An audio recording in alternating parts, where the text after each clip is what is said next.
up, guys? Hope everyone's doing well and welcome back to the channel. Quick update on my life before we get started. I don't know if you guys care or not, but here we go. I just got back from Japan, had an amazing trip. I actually went out there to get a tattoo, and it's pretty surreal.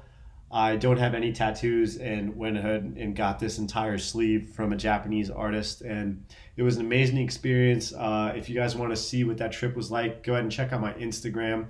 I have a story posted on my page at AppStuff LLC. The username is in the description to this video, and you guys can check out what my trip to Japan was like. It was amazing. And now let's go ahead and get started with what we're going to be doing in today's video. So today we are going to be going over how to implement swipe actions in your UI table view.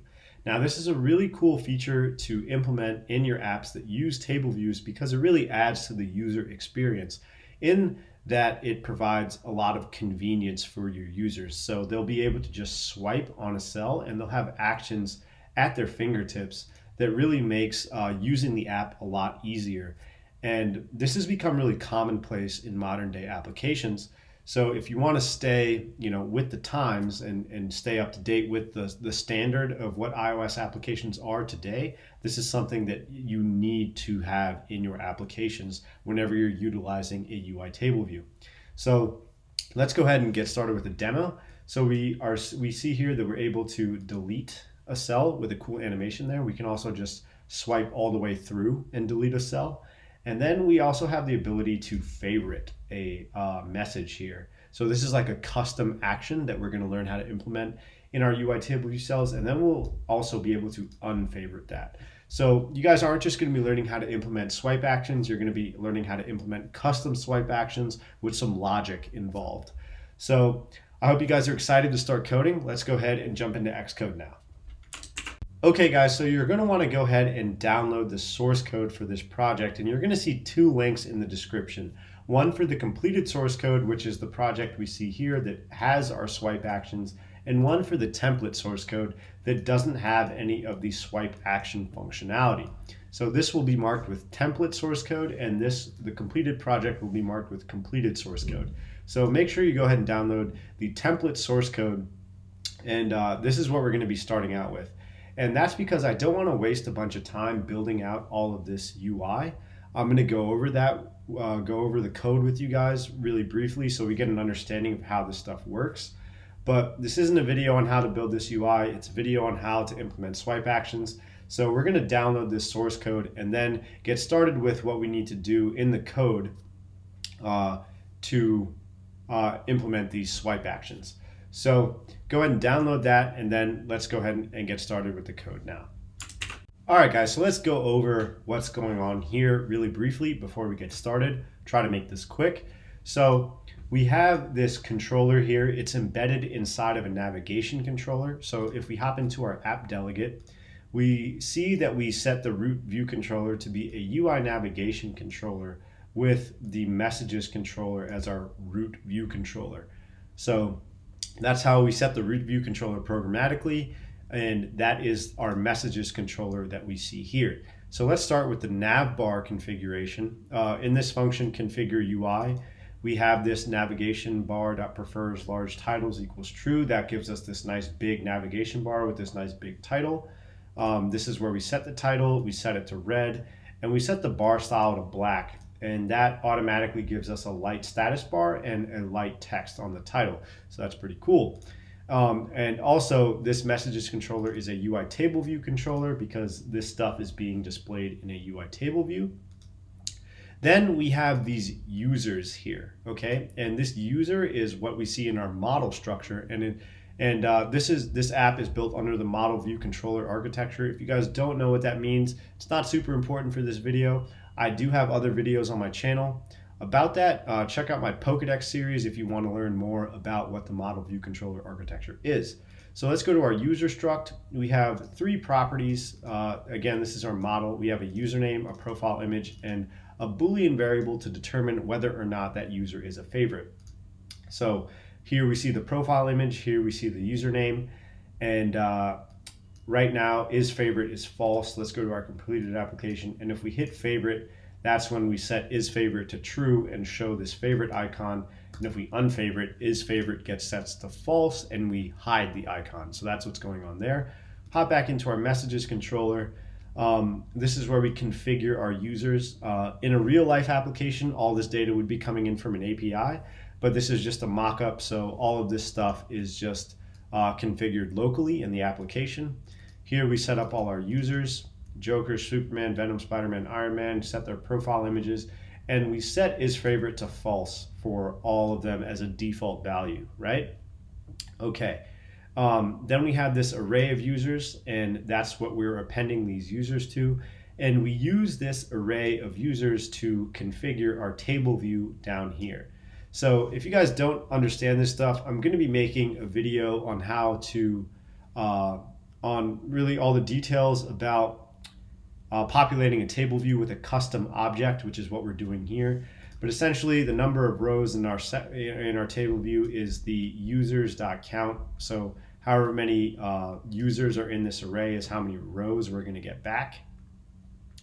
And then this is our cell for row at function, where we configure all of our cells.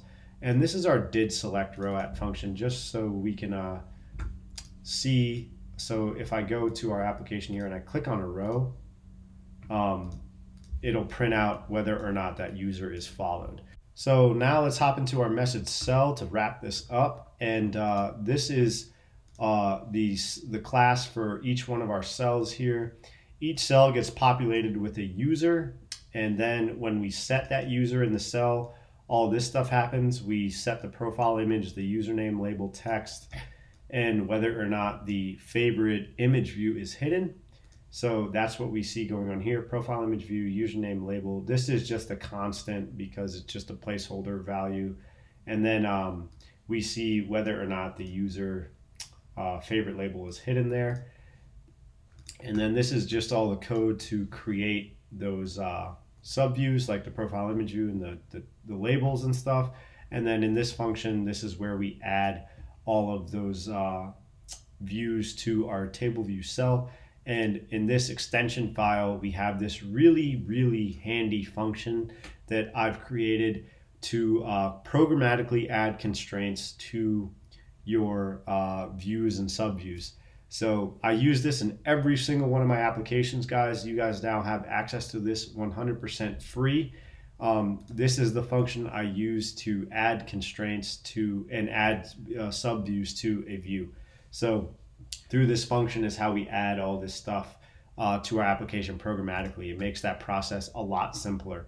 So now that we've gone over that, let's go ahead and finally get started with implementing our swipe actions for our table view. All right, guys, so let's hop into our messages controller and let's go into this extension here. Let me get some space, where we implement our table view functions. So we're going to want to implement this function called can edit row at index path. So ask the data source to verify that a given row is editable. So when we implement this function, it tells our table view that, hey, you can edit this row somehow through some swipe action. So we're just going to go here and say return true, and we need to say override.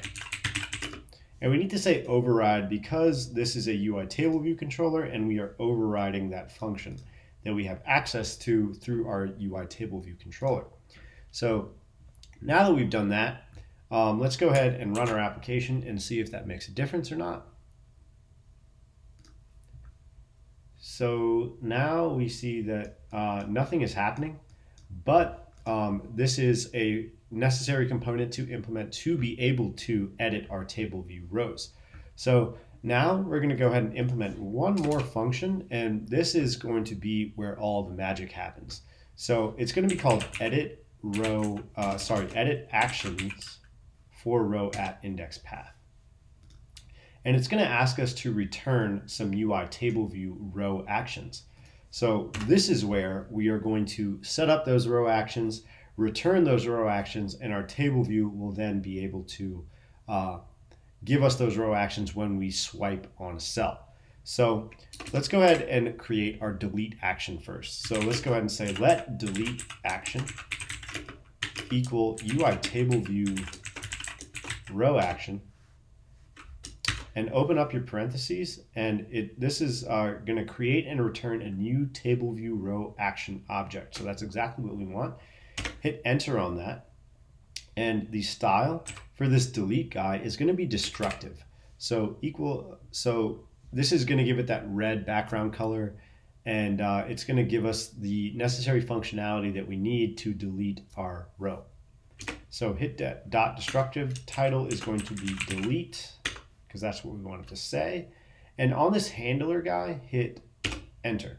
And then here just say action and index path.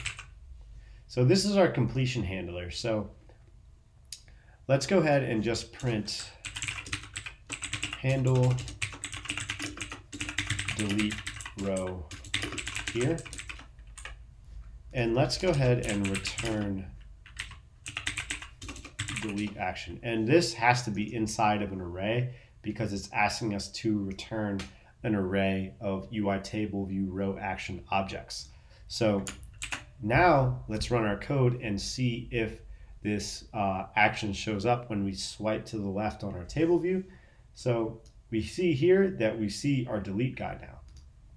And because it's destructive, we actually get that functionality to swipe all the way through, right? And we see that when we do that, it says handle delete row here. So we're going to go ahead and hit delete, and it says handle delete row here. And then if we swipe all the way through, it'll say the same thing. So that's the functionality we get through this dot destructive style here. So that's pretty important to understand there. So now let's go over what we need to do to actually delete this row. So we need to do two things. We need to delete the user from our users array. And this is because our table view is populated based on this users array.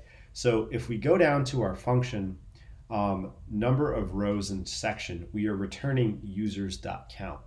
So however many users are in our user array, in this case right now it's 1, 2, 3, 4, 5, that's how many cells we're returning. So the number of cells in our table view always has to match the number of cells in our users array. If those two things ever mismatch, our program will crash, and we're going to see that happen right now. So let's go ahead and say TableView.delete rows at index path. So this function just deletes a table view row, and it's going to ask us for an array of index paths. So just go ahead and do an open and close square bracket there, and we're just going to pass in index path. And this index path is the guy we get from our completion handler here.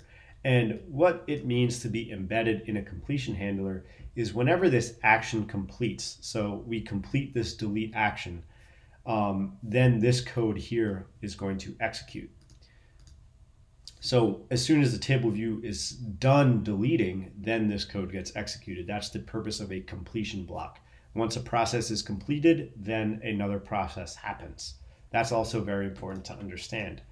And let's go ahead and implement an animation. So just say dot, and let's go ahead and say fade. The inserted or deleted rows fade into or out of the table view.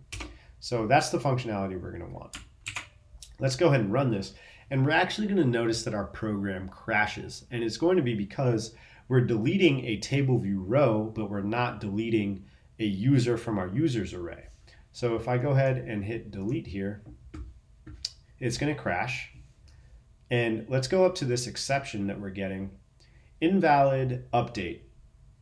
Invalid number of rows in section 0. The number of rows contained in an existing section after the update, 5, must be equal to the number of rows contained in that section before the update.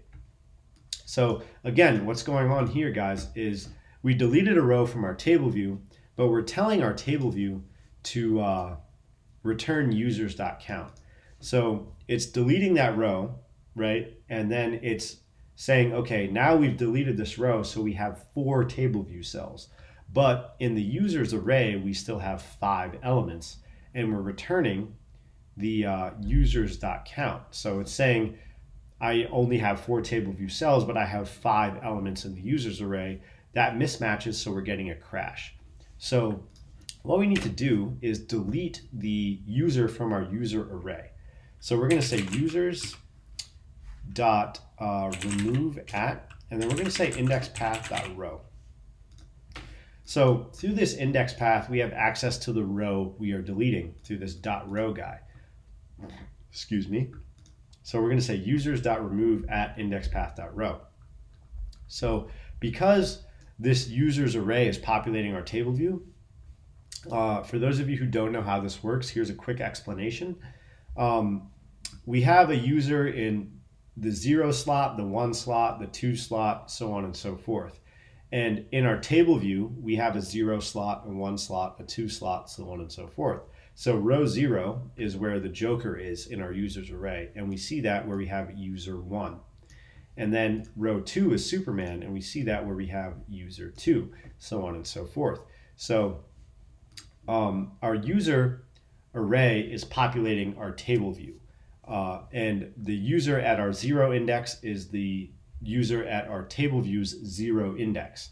So we say users.remove at indexPath.row, and what that means is if I am deleting the 0 row or the first row, remember that programming counting starts at 0, then I'm going to remove that user from our user array at the 0 index. So we're deleting the joker from our 0 cell, right? And then that line of code there is going to delete the joker from our users array. So those two things match up really nicely and sort of sync together with each other.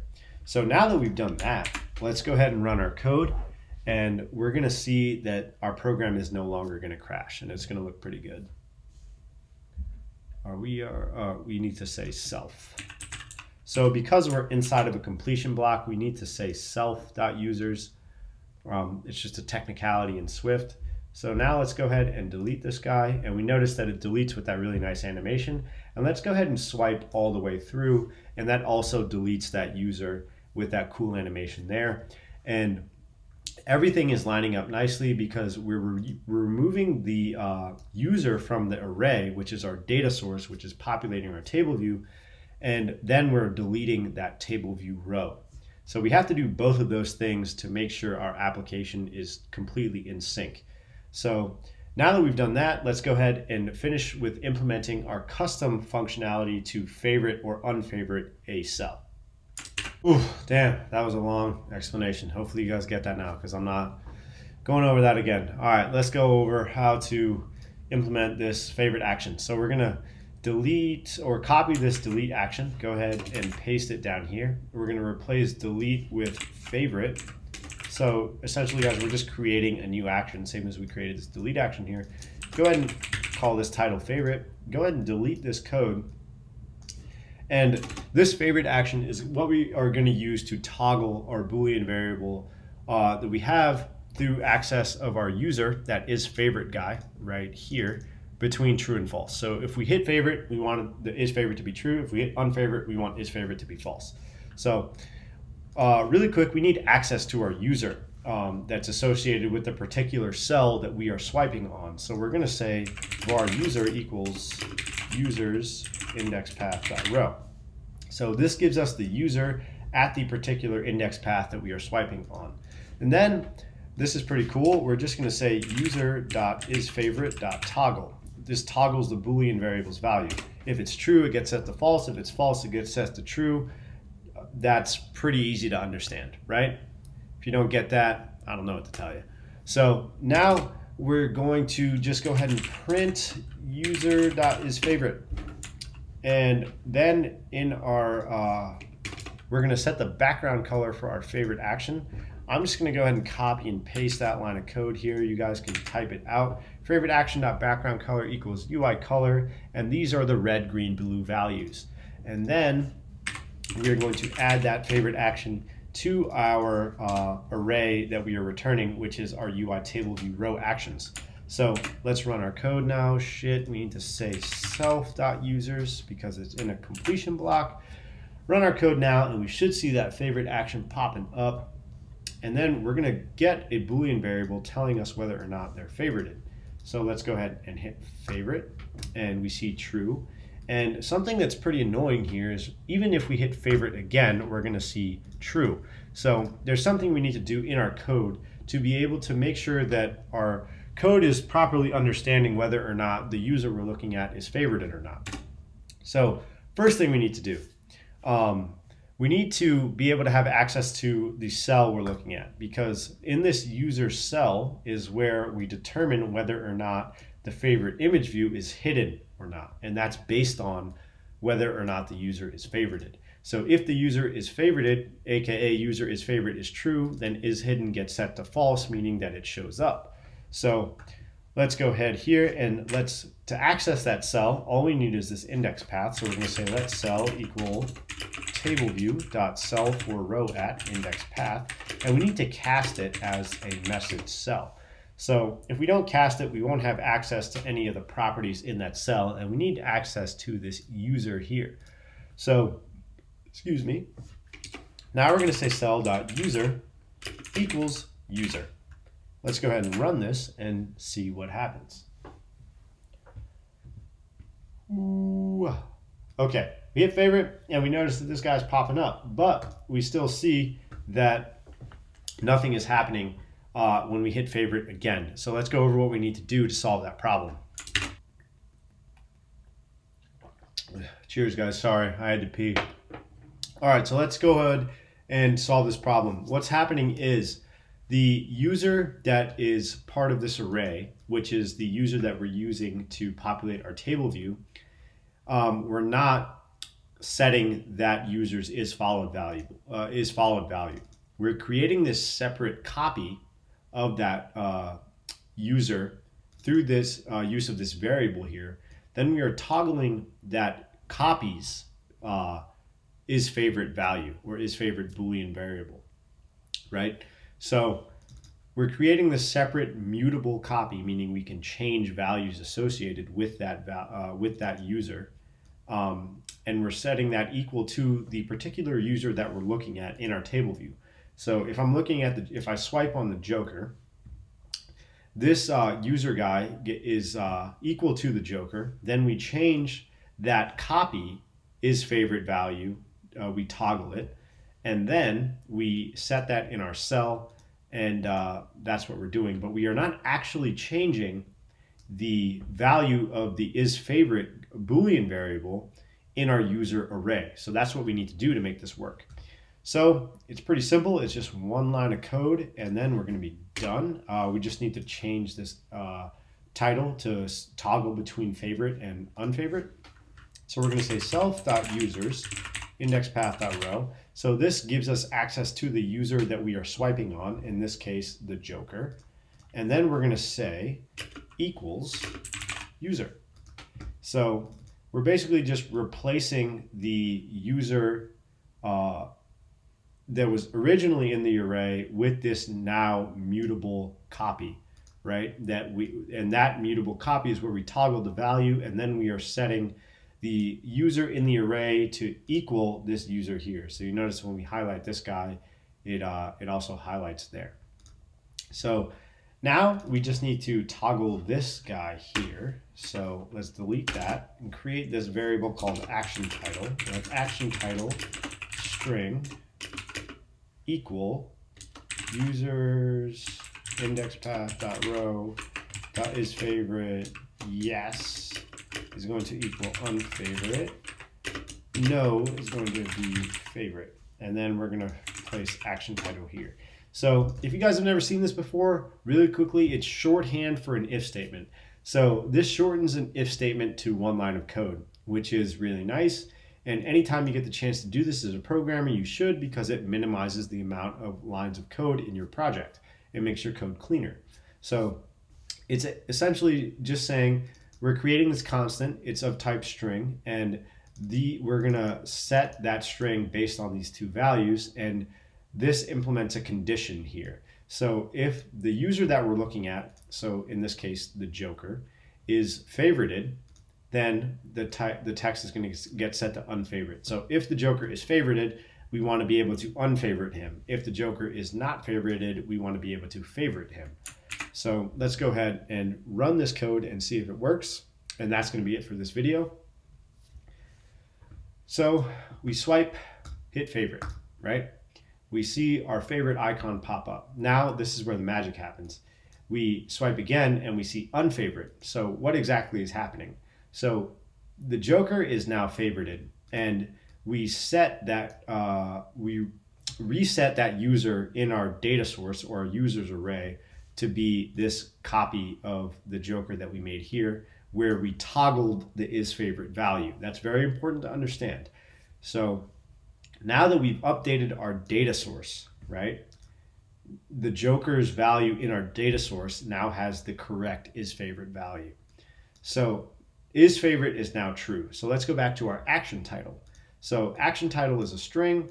It's going to check and see whether the user that we're looking at, in this case the Joker, is favorited or not. So we favorited the Joker, so is favorite is true, right? So the statement after this question mark is the success case. So that means is favorite is true. Then we want to set the title to unfavorite, because if he's favorited, we want to be able to unfavorite him because we don't like the Joker anymore, right? He like killed our girlfriend, Rachel, right? Sorry. Yeah, whatever. So we set it to unfavorite. Then when we hit unfavorite, that icon disappears. And now we want to become friends with the Joker again for, who knows why. We hit favorite, that icon shows up. Unfavorite now shows up again. And we still have the functionality to be able to delete our rows. Let's favorite Venom or unfavorite Venom. Not part of the same universe, but whatever, who cares? Anyway, that's our app, guys. Hope you guys liked it. I'm going to shove some promotions in your face now for courses that I've created on Udemy. So if you guys want to learn how to clone Instagram, right, which is a pretty badass thing to be able to do, I have a course on Udemy. The link is in the description for how to clone Instagram here. You can create posts, comment on posts. You have a search feed. You can post just like on Instagram. You have in-app notifications, user profile. You can follow and unfollow people, visit their profiles, check out their posts, blah, blah, blah. You got direct messaging. All this stuff is super cool. Teaches you a lot of really cool shit about iOS development. And, if you want to take it, become a badass developer, go do that. Course is like $10 on Udemy, right? And then I also have a course on mastering MapKit. So MapKit is a huge component to becoming a good iOS developer. So, sorry guys, this is actually the app, my bad. So if you guys want to learn how to master MapKit and create an app that's pretty similar to Apple Maps, go ahead and check this out here. Teaches you a ton of cool stuff. Like if you want to search for like local coffee shops, you can go ahead and hit search, and then boom, bunch of coffee shops come up. You can then go and get directions to that coffee shop, just like that. All that really, it's a ton of cool shit. Like if you guys want to become better developers, I have some paid material out there. So go check that out. And, happy coding, guys. Hope you like this video. If you do, hit subscribe. To all my loyal followers out there, you guys are real ones. Love you. Thank you for your awesome support. That's why I keep doing this stuff. So look out for some more stuff to come out on the channel. I'm going to be releasing videos like clockwork. Thank you guys for watching. Peace out. Have a good one.